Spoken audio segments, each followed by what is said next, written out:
just so we're clear, like, this is not our decision. It is true that actors' contracts expire after 6, but we wanted to just keep doing this forever, especially because we love each other, we love the show, and we love Portland. Yeah, but I'm sure you wouldn't turn down any offer of a motion picture of Grimm if it... That'd be rad. Yeah, we would. Absolutely. I'd be there. Sure. Yeah. And I think it's possible. I mean, we need it because, writing in Hollywood is really sucking right now. I think someone's doing some petitioning or something. There's a petition out there, like Save Grimm. I mean, you can go for it. I don't really know, if that leads to a movie, but if it does, we'll be there. Power of the fans, guys. You're still only the principal. Spearheaded by Reggie Lee. Right. Who started his career on Broadway. But please, I beg of you, excuse me, sir, I'm going to steal this right now. Please, no musicals. No musicals. No Grimm musical. It's called a musical. How you doing, buddy? What you got? I'm doing well. Sort of a two-part question. For David, how did it feel to be able to direct an episode? And to everyone else, how did it feel to be directed by David? Careful. I need to stay for the second part of that question. No, it was truly. I got very teary-eyed in Vince's trailer because I was just so surprised. You get to know the crew and the cast in a very different way. They were all incredibly supportive. It's not like I'm the most qualified person to direct. I was just positioned in a place to direct. And everybody was just so, I respected their work on such another level. The crew was phenomenal. And everybody, I went into it slightly terrified. I was trying to mask that. It didn't work. Just flop sweating. And everybody made it work. They made it so much better. And Sasha, again, was in it a huge amount. And he murdered it. Everybody, the actors, it was incredible. But It was a lot of fun, and it was really interesting because I think it demonstrated, like you said, what a family this is, because everybody sort of came together to make sure that he would be successful, and that we would, all kind of do our best to ensure that the episode would be tremendous, and I think it will be. And it was fun to watch. It was fun to watch everybody kind of really bring in their A game because they wanted to make sure that he would have a great experience. Including David. David and David was so prepared. David was great, but it really felt like everybody was. He knew exactly what shots he wanted when, and and because we've been together for 6 years, we've been going out. It's like because we've been together for 6 years. It's like there's a shorthanded conversation. Yeah. So when David says, just make it sexy, we all know what that means. Yeah. And it's just like, no, that's a Davidism. It is. So he'll be like, oh, sexy shot, make it sexy. But no, he was great. I think he's a natural, and I think that he, for somebody who has the schedule that David has, which is brutal, and trust me, as his partner, I can say that it's brutal, and I don't get to see him that often sometimes, but he, a couple of years ago, started shadowing all the directors who were on Grimm anytime he had a day off, or a couple scenes off, learning, because he knew he wanted to do this, and he did not take this opportunity for granted. He was really grateful that NBC let him do it, and he was, overly prepared, knew, and just like everybody's saying, he knew exactly what he wanted, and he moved on, which the actors tend to appreciate. Oh my God, it was great. Not too much coverage. Like once he kind of got what he wanted, he was moving on, and it was really fun. Yeah. So I'm which brings me, based on what you just said, to correct his original statement. He is in fact the most qualified person to be directing. So how can you not be? You know the source material. You know your co-workers. It's you. There's a good shorthand. But there are a lot of people who deserve to direct and are qualified to direct. I just got the chance. So it felt very collaborative. It felt like what Sasha said. Everybody really wanted to make sure it was a great episode, and also be very respectful of the fact that it was David's episode. Yeah. Very good. Hi. Hi, I'm Selena from Fayetteville. Congratulations, by the way. Thank you. I'm a huge fan of your show, and I just want to know if you guys, by any chance, played any pranks on anybody during the scenes in the cast. Oh, I could never see that happening with these guys. No way. Who's the prankster in this group? I have to say season 6 so far has been kind of tame, but I did notice recently that Brie was following me on the set, and I hid behind a fridge and jumped out at her and scared her. But that's tame for us, because David at one point was putting raw bacon into my high heels. I'm into that. It's just a thing I'm gonna do. Taboni and Red. What do you guys? Yeah. What do you guys I used to put shaving cream on the inside of David's trailer door. So I recall. Classic.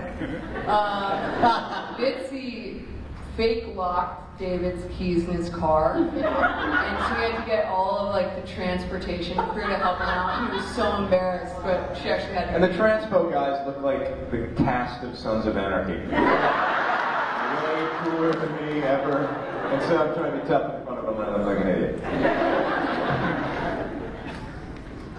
No, all I know, the one big one that I've heard is that David Gittoli used to put like Vaseline or something, lotion on the doorknobs of the trailer that Rosalie would have to like open, like during a take of the scene. Yeah. Oh, you ruining know what is becoming actually a common prank is David will put an Evian spray bottle Make it look like I'm sweating. into his sleeve, and then we'll fake sneeze on people. So notice it all starts with David. People just like not want to be rude, so they like it's not all over their face. They won't know it's water until like 2 days later. Apparently, it went into Brie Turner's mouth. And she's so polite. Like her reaction was like horror, but like yeah. And David's really straight face right now. As if, I know what you guys are Yeah, I mean, talking it's kind of an embarrassment that I am a child. I'm not funny, I'm a child. The crew, there's an actor on our show, Brian Finney, great actor, who's in Buddy Moon, David's movie that came out recently. Brian Finney's French kid used to be, I guess, obsessed with David, and then One Direction came around, and apparently he was like, I'm over David Gittoli, and they were like, Liam. And so Brian plastered photos, and I mean plastered, there wasn't a surface uncovered of One Direction in his trailer. I'm a sane man. Awesome. Hello. How are you? Hi, everyone. Hi.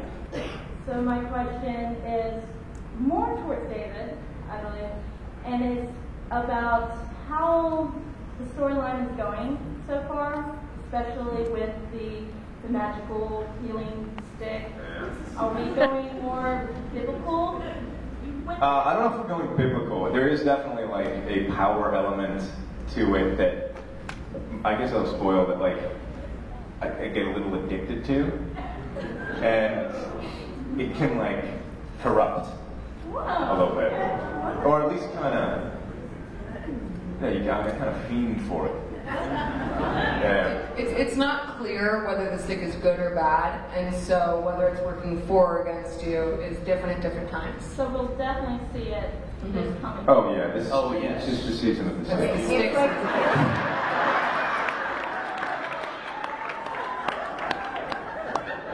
I feel like we need a better name.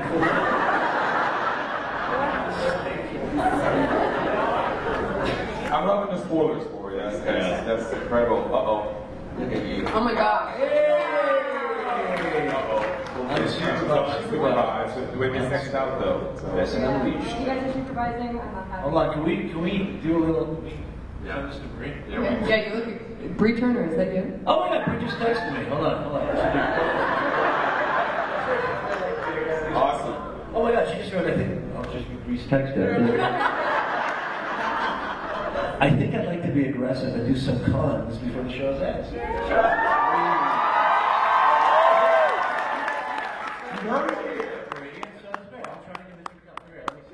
Yeah. I got my thing to show. What perfect timing. That's awesome. That is amazing. That is Wow. amazing. Oh, I think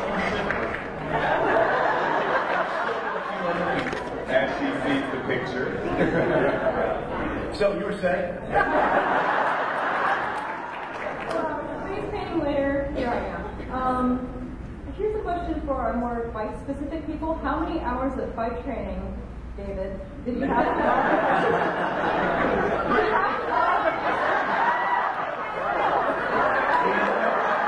You've been reading your picture now. Did you have to log after you stopped pulling out your gun and started going more hand to hand? Yeah. It was a slow. I have a really handsome and talented stuntman. So he removed a lot of fight logging hours for me. But God, there's certain scenes. The finale of last year, that was like a show up a couple days before the scene gets shot, figure out certain moves. Sash, you've had a ton of that this year, last year too. Yeah, I mean, we both do. We're very lucky. We have some great stunt people who come amazingly prepared. We had a really cool one this year as well. Taboni does. They're so talented. Yeah, they're amazing. They really kind of, but they throw us in sometimes, like at the last minute. We try to kind of fill it in, but they do a tremendous job for us. They do most of the work, I think. I did a really cool stunt yesterday where I was dangling from the ceiling in a harness, and I specifically said I would like my awesome stunt double Katie to do most of it, and then yeah, because like it hurt, and I couldn't breathe, and I'm like dangling up there, just watching everyone like helpless, and also thinking I kind of have to pee. But yeah, anything that our face is on camera.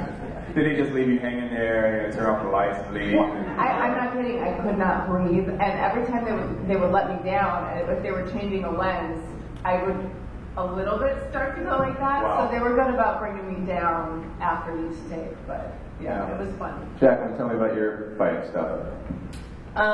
It's really fun, but the stuff, like I've never been put up in a harness or rigged. They don't let me do that. I don't think they trust me very much. I really petitioned for it. I'm like, I want to do everything. Like, I want to fall through the glass table. And they're like, absolutely not. I wanted to learn how to ride my motorcycle, and they were like, that's a very, very expensive BMW motorcycle, and so you will not be riding it. Like, they're more concerned about the bike than But yeah, it's really fun. I mean, again, our stunt team is unbelievable. So I think we all would love to do more of them, except for maybe Russell. Yeah. It's like, Just like, I'm walking away. I'd love to do more, but I think just the nature of TV, you don't have that much time to prepare, so you gotta just, have it kind of all set up. Or your insurance company is saying, and insurance. They don't want us to get injured. I want to be snaps Achilles tendon cheering during the Super Bowl. And they're terrified of us getting hurt. But then there's season 6. No. We don't care. Hi. Hey, hello. Hi. First, I wanted to say I really appreciate the complexity of all of your characters. I don't know who I hate, who I love, and it changes every season. One comment I wanted to make. Just wait till this season. I know. It sounds like with the spoiler, it's going to switch out on me. But I wanted to say first, as a quick comment, Reggie Lee, your character has the most amazing walk. I emulated it at work. I do the Reggie Lee walk to a desk and cock the head, and I just love it. I love it.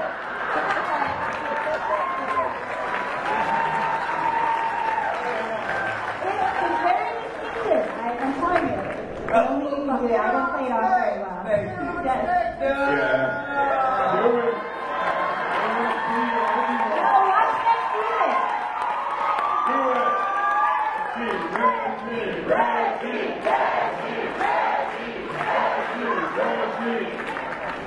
So if I'm bringing a file to Nick, I'm gonna...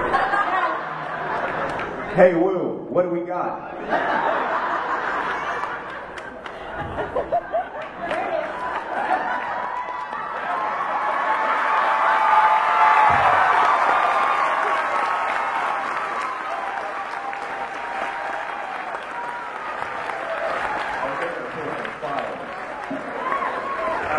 Only a dragon pod. Now Only we're- for you all.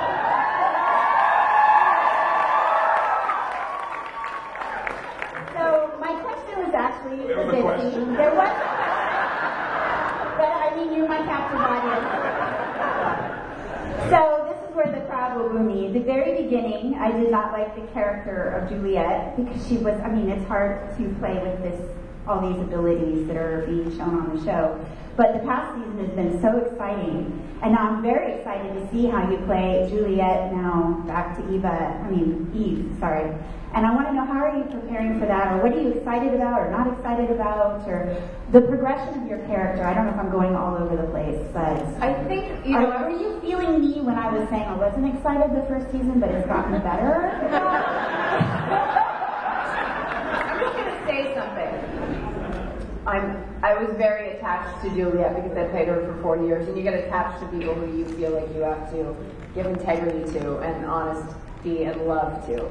I do think that it served the storyline season 1, unfortunately, for her to be more passive and kept in the dark. And I think that's what a lot of fans were kind of like, well, she's not, as involved. Well, she couldn't be, because part of his finding this new thing out was having to hide it from her and being ashamed of it and confused. As far as Juliet starting to creep back in, I think it's actually been pretty tough. We've shot some really difficult scenes because it's, Eve was hard for me because she's, robotic and really controlled, and it was so different from Juliet and evil Juliet. It felt like the third role I've played on the show, and this actually feels like the fourth because she's starting to kind of feel some guilt and have emotions. But to me, that's like the happiest medium because, like I said at Comic-Con when we were all there in July, I do want her at some point to express remorse for the stuff that evil Juliet caused and which was a lot of pain and trauma. So,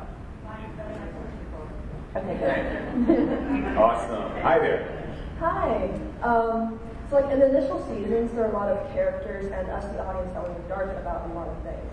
Of you guys in the cast, who was allowed to know what and when? I think it's all kind of as the writers develop it, like we find out, and most of us didn't know a thing. Like we don't know how season 6 is ending at all. We've read 5 scripts. I didn't know I was a Zauber beast until I read the script for season 2. I had no idea I was Vesper. No idea. Did you share that information? You're like, you know what they're doing to me? Well, yeah, they saw it on TV, but it was just like, that's how it is. Just things develop organically, even to our surprise. Like, oh, by the way, you've been a creature this whole time. I think that's happened to everybody here at some point. Yeah, but it's interesting, if I could touch on that just a little bit more. We know how the cover pages are, scripts and whatever. Some of you had different cover pages than others because maybe the writers wanted you guys to maintain whatever was going on then, but also wanted to upgrade what, the other person was going to do. No, I think everybody read the same scripts ultimately, but there were certainly, I think there are some things that the writers do know that they don't want to let us in on just yet. But again, it's network television, and developing a story like ours for so long, you just don't really know where it's going to go. I think the writers watch the actors, there's a really close relationship, they just want to rip that thing apart for the highest amount of drama. I think they've kept us in the dark here and there, but generally, we don't find out until... There are a few things, like we knew that when we were all wondering about the keys, we knew it was going to be revealed in the 100th episode. Yeah, like a while before. So they'll give us like certain things to kind of look forward to and to build up to and stuff like that. But as far as our characters, I think that generally we're in the dark. Like, I think that just happens organically. Case in point, Neanderwoo. Right, or as David Gittoli would call Neandrew. That's exactly right. Awesome. I really wanted his first name to be Cindy Lou. Cindy Lou. That'll be my wife. Hi. What's up? I just wondered if you had a favorite scene or a favorite behind the scenes moment with Silas Mitchell. He was a wonderful guest here a few years ago, and yeah, he's great. Who was that? It was I will tell you that Silas Weir Mitchell and I have had, well, first of all, we were on Prison Break together. And then we have the same acting coach. And we were actually doing a scene together when we booked this show. So we were like, oh, I guess we don't have to do that scene anymore. We get to do the show. So that's Silas is such an amazing, unique individual. I love every bit of it. Yeah, being a young actor on the show, this is my first job, and so having Silas, who's just like a powerhouse and very, very specific and so knowledgeable and does every little bit of research you could even imagine he knows about in this world. And so I think coming into season 3 and seeing his work ethic and seeing how he interacts with people and how he approaches scenes is really interesting, and I learn a lot from him to this day. Awesome.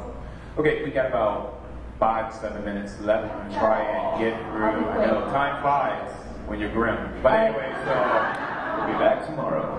Yeah. I love Bunny Moon. Oh, that's so sweet. And I love Flula. Oh, Flula's incredible. So tell me about working with Flula and tell me about Flula. For those, I'm going to bring the crowd up to pace here, up to speed. So I produced a movie, I wrote a movie, and started a movie 2 summers ago called Buddy Moon that came out this summer with a guy named Flula Borg.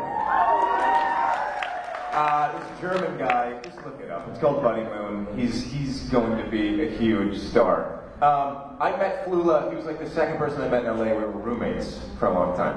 So it was bizarre. Yeah, it was just bizarre. He's had a very strange arc, and knowing his friend has been very strange. But remarkably, he's like, people are discovering him now, and he is Conan O'Brien. He was on Conan O'Brien a couple of nights ago, and they're taking the show to Germany with Flula Borg for a week right now. Like they're doing it from Berlin, and Flula is like the guy they're with the whole time. So it's just look at Flula Borg. It'll either like you'll be confused or you'll love it. And either way, it's kind of interesting. Anyhow, hi guys. Honeymoon, iTunes. Well, they're going to research it now. You suggest Thank you for saying it. Yeah. Hey. Hello. Just a quick question. The show's been great. Love you guys. In I think it was the last season, you got super vamped up and with by the bullfrog, the spitting frog. Yeah.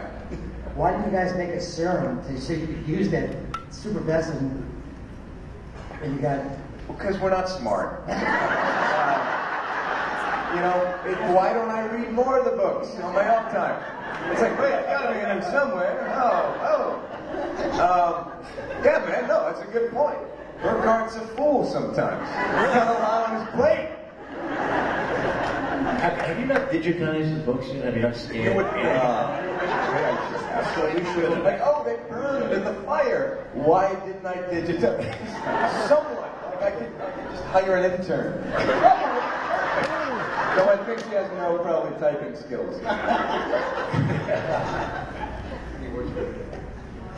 That's right. No. Okay, guys. Final closing notes. They are here all weekend. Are you guys? You're done for the day. You're not going back to your table. No, I think we are. I